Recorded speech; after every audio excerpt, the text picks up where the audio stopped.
بسم اللہ الرحمن الرحیم۔ خواتین و حضرات، سوال یہ تھا کہ قربانی کیا ہے۔ سوال یہ تھا کہ مینا میں کس کی قربانی تھی۔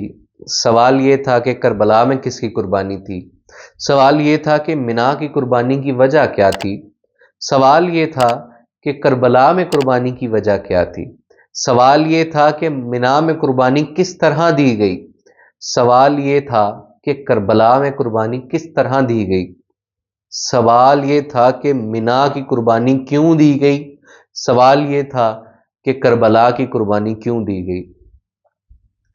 مینا کی قربانی میں ہمارے لیے کیا سبق ہے، کربلا کی قربانی میں ہمارے لیے کیا سبق ہے۔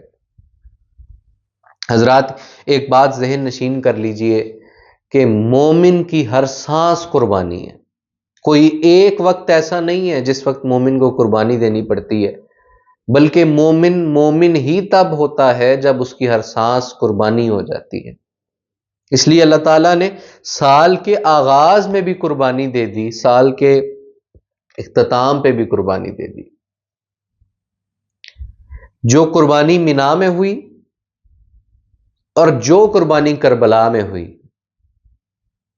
مینا میں قربانی اللہ کی رضا کی خاطر ہوئی، قربانی دینے والا نبی، قربانی میں ذبح ہونے والا نبی، اور کربلا میں اللہ کی خاطر، اللہ کے نظام کی خاطر، اللہ کے دین کی خاطر قربانی دینے والے نبی کی اولاد، قربانی دینے والے نبی کے بیٹے، قربانی دینے والے نبی کے نواسے، قربانی دینے والے نبی کے پیارے۔ مینا میں جو قربانی دی گئی، اللہ تعالیٰ نے اس قربانی کی جگہ جنت سے ایک جانور بھیج دیا۔ لیکن کربلا میں جو قربانی دی گئی اس میں ایک 6 ماہ کا بچہ بھی شہید ہوا، اس میں ایک 18 سال کا جوان بھی شہید ہوا۔ 72 کا پورا قافلہ تھا جو قربانی دینے کے لیے تیار تھا۔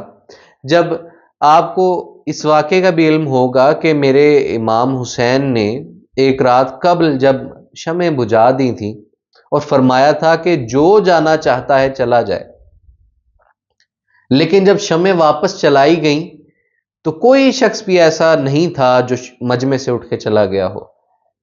ان کا موقف یہ تھا کہ اگر ہم نے اٹھ کر جانا ہوتا تو ہم کربلا میں آتے ہی کیوں۔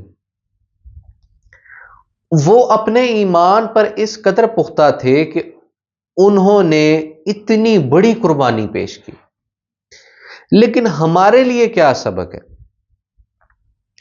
خواتین و حضرات، قربانی ایک انتہائی اہم موضوع ہے، اور قربانی کے بغیر انسان کامل نہیں ہو سکتا۔ میرے نبی کے نواسوں نے نبی کے دین کی خاطر اپنی جانیں قربان کر دی، اپنے بچے قربان کر دیے، اپنے خاندان قربان کر دیے، اور نبی کے دین کو بچا لیا۔ کیا ہم صرف اپنی ذات تک محدود رہ کر ایسی قربانی نہیں دے سکتے کہ ہم صرف اپنا ایمان بچا لیں؟ انہوں نے اپنا پورا خاندان، اپنا پورا کنبہ قربان کر کے ہمیں یہ سبق دیا کہ جب نظام کی بات آئے گی، جب اللہ کے سسٹم کی بات آئے گی، تو اللہ کا نظام سب سے پہلے ہماری جانوں کی کوئی حیثیت نہیں ہے، ہم اپنی جانیں بھی قربان کر دیں گے۔ مگر سوال یہ ہے کہ کیا آج کا مسلمان صرف بقرہ عید پر ایک جانور ذبح کرے گا اور محرم الحرام میں کوئی رو دھو کر اس فارمیلٹی کو پورا کر دے گا؟ کیا اس کی قربانی اس طرح ہو جائے گی؟ سوال یہ ہے کہ جو قربانی اللہ ہم سے، مومنوں سے ڈیمانڈ کر رہا ہے، وہ قربانی کیا ہے؟ اگر آپ اس بات پہ توجہ کریں تو اللہ تعالیٰ نے جو ہمیں فرائض عطا کیے ہیں، جو ہماری ذمہ داریاں لگائی ہیں، وہ بھی قربانی ہیں۔ مثال کے طور پر نماز اگر فجر کی ہے تو نیند کی قربانی، ظہر، عصر، مغرب کوئی بھی نماز ہے تو جسمانی محنت کی قربانی، جسمانی سکون کی قربانی، وقت کی قربانی۔ اس کے بعد روزہ، روزہ بھوک کی قربانی، پیاس کی قربانی، زکوٰۃ مال کی قربانی، پیسوں کی قربانی، حج مال کی قربانی، وقت کی قربانی، جسمانی سکون کی قربانی، یہ تمام فرائض قربانی سے جڑے ہوئے ہیں۔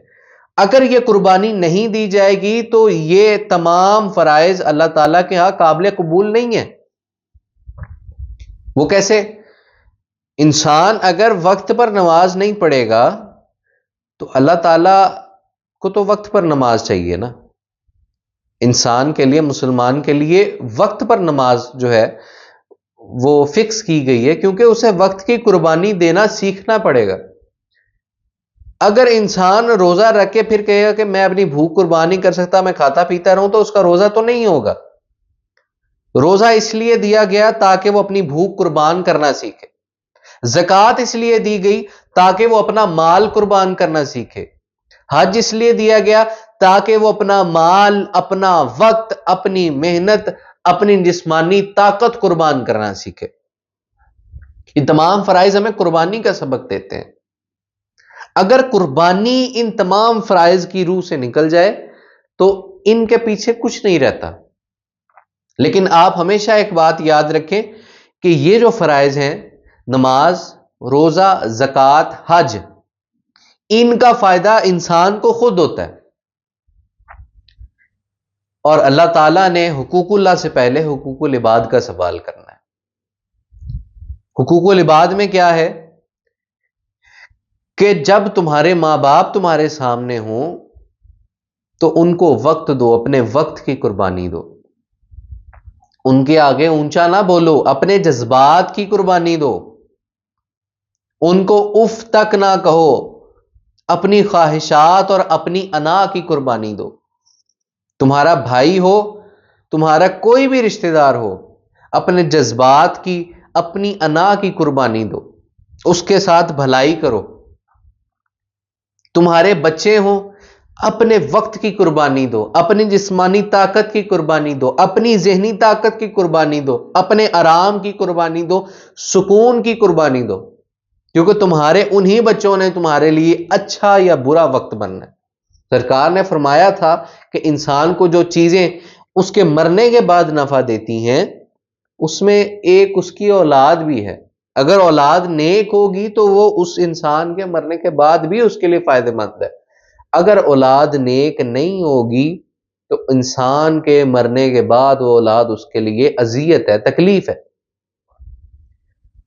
اگر بچے ہیں، ان کی صورت میں اپنے وقت کی قربانی دو، محنت کی قربانی دو، جسمانی طاقت کی قربانی دو۔ بیوی ہے تو اپنی برداشت کی قربانی دو، اپنے مال کی قربانی دو، اپنے احساسات کی قربانی دو۔ اللہ تعالیٰ نے ہر چھوٹے چھوٹے سٹیپ پہ قربانی رکھی ہے۔ ایک مومن تب تک مومن نہیں ہو سکتا جب تک وہ قربانی دینا نہیں سیکھتا۔ ہم رونا دھونا سیکھتے ہیں، ہم جانور ذبح کرنے کا شوق رکھتے ہیں، لیکن ہم اپنی انا کو ذبح نہیں کر سکتے۔ ہم اپنے جذبات کی گردن پر چھری نہیں چلا سکتے، ہم اپنے احساسات کو کنٹرول نہیں کر سکتے، ہم ہمارے اندر جو غرور ہوتا ہے، جو تکبر ہوتا ہے، ہم اس کو ذبح نہیں کر سکتے۔ تو خواتین و حضرات، یہ ہماری لمحہ فکر ہے کہ جب اللہ تعالیٰ نے لمحے لمحے پر ہم سے قربانی مانگی ہے، ہم وہ قربانی نہیں دے سکتے، ہر سانس کی قربانی نہیں دے سکتے، تو کیا ذوالحجہ کی جو قربانی ہے وہ اللہ تعالیٰ اپنی بارگاہ میں قبول فرمائے گا؟ اس بات پر غور کرنے کی ضرورت ہے۔ آپ سے ملاقات اگلی نشست میں ہوگی، تب تک کے لیے السلام علیکم ورحمۃ اللہ۔